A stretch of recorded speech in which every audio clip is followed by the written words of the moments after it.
Hi guys. तो आज हम 11 क्वेश्चन सॉल्व करने वाले हैं। ये क्वेश्चन एक्सरसाइज 6.1 का है, एनसीईआरटी बुक का है, मैथ्स की, क्लास 9th। ठीक है, तो मैं क्लास 9th का 6th चैप्टर जो कि लाइन्स एंड एंगल्स है वो शुरू करने जा रहा हूँ।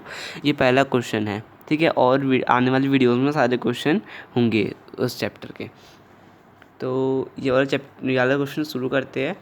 तो देखो क्वेश्चन क्या है, इन फिगर 6.13, ये फिगर है 6.13, lines A B and C D intersect at O. ठीक है, ए बी है लाइन एक और एक सी डी है, वो दोनों क्या है, लाइन ओ में इंटरसेक्ट कर रही है। देखो ये येलो लाइन और येलो लाइन इंटरसेक्ट कर रही है पॉइंट ओ में। ठीक है, if angle A O C plus angle B O E is equal to 70 degree, ये गिवन है। एंगल, ये देखो ये वाला angle A O C plus angle B O E, याला और याला एंगल जो है 70 डिग्री बना रहे हैं, and angle B O D is equal to 40 degree. ठीक है, और एंगल बी ओ डी जो है, बी ओ डी मतलब ये वाला एंगल जो है वो 40 डिग्री है। ठीक है, ये वाला एंगल कितना है, 40 डिग्री। अब हमें क्या करना है, फाइंड एंगल बी ओ ई मतलब हमें ये वाला एंगल को फाइंड करना है, ये वाला angle B O E find करना है हमें, और रिफ्लेक्स एंगल सी ओ ई। ठीक है, और हमें रिफ्लेक्स एंगल ढूंढना है सी ओ ई का।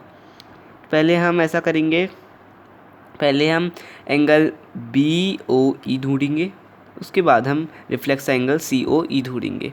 ठीक है, तो ये वाला क्वेश्चन है, इम्पॉर्टेंट है। तो अब शुरू करते हैं। पहले हम लिखेंगे गिवन वाला, जितना भी गिवन है। ठीक है, तो गिवन है जितना उतना देखेंगे। तो गिवन के angle A O C plus angle B O E is equal to 70 degree. ठीक है, ये गिवन है, और साथ साथ ये भी गिवन है, angle B O D is equal to 40 degree. ठीक है, ये हमें गिवन है। अब हम सोल्यूशन करते हैं अपना। तो solution, angle A O C, हमें angle B O E find करना है, तो हमें एंगल ए ओ सी को पहले ढूंढना पड़ेगा। उसके लिए क्या होगा, देखो जो ये वाला एंगल है ना, एंगल ए ओ सी और एंगल डी ओ बी, ये वर्टिकली अपोजिट एंगल फॉर्म कर रहे हैं। तो वर्टिकली अपोजिट एंगल क्या होते हैं, इक्वल होते हैं। इसका मतलब angle A O C is equal to angle D O B is equal to 40 degree vertically opposite angle. ठीक है, इसका मतलब क्या है, एंगल ए ओ सी और एंगल डी ओ बी क्या है, इक्वल है दोनों एक दूसरे के, जो है कि 40 डिग्री है। इसका मतलब ये जो है हमें पता लग गया 40 डिग्री।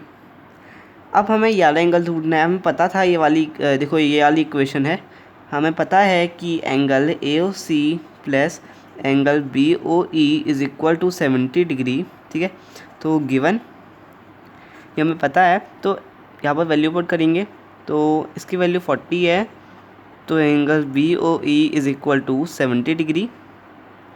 हाँ, तो angle B O E is equal to 70 degree minus 40 degree, angle B O E is equal to 30 degree. ठीक है, तो हमने क्या निकाला, एंगल बी ओ ई जो हमारा 30 डिग्री है वो निकाल लिया है। देखो पहला जो था angle B O E find करना था, ये हमने निकाल दिया है। अब हमें फाइंड करना है angle reflex angle C O ई। तो रिफ्लेक्स एंगल तो बाद में फाइंड करेंगे, पहले उससे पहले हम angle C O E find करते हैं। एंगल सी ओ ई मतलब ये वाला एंगल। ठीक है, अब हमें देखो पता है कि एंगल ए ओ सी और एंगल बी ओ ई का मीज़र है, टोटल मीज़र है 70 डिग्री। तो यहाँ पर देखो लीनियर पेयर फॉर्म हो रहा है, तो हम लीनियर पेयर से एंगल सी ओ ई निकाल लेंगे। तो यहाँ पर एंगल सी ओ, देखो यहाँ पर हम लिखेंगे angle C O A plus angle C O E plus angle E O B is equal to 180 degree, linear pair. ठीक है, अब हम क्या करेंगे, यानी ये और ये हमें पता है कितनी है, टोटल 70 डिग्री, सीधे लिख देंगे, और angle C O E is equal to 180 degree. हाँ, तो अब हमें angle C O E is equal to 180 degree minus 70 degree और एंगल COE कितना हो गया 110 डिग्री। देखो हमने अब निकाल लिया है कि एंगल COE जो है वो 110 डिग्री है। तो अब हम रिफ्लेक्स एंगल निकालेंगे इसका।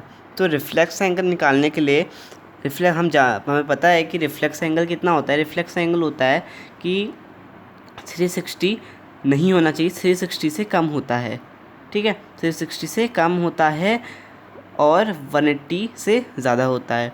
तो अब हम क्या करेंगे, इससे जो 110 है इसको हम 360 से माइनस कर लेंगे तो उसके बाद हमें रिफ्लेक्स एंगल COE मिल जाएगा, ठीक है।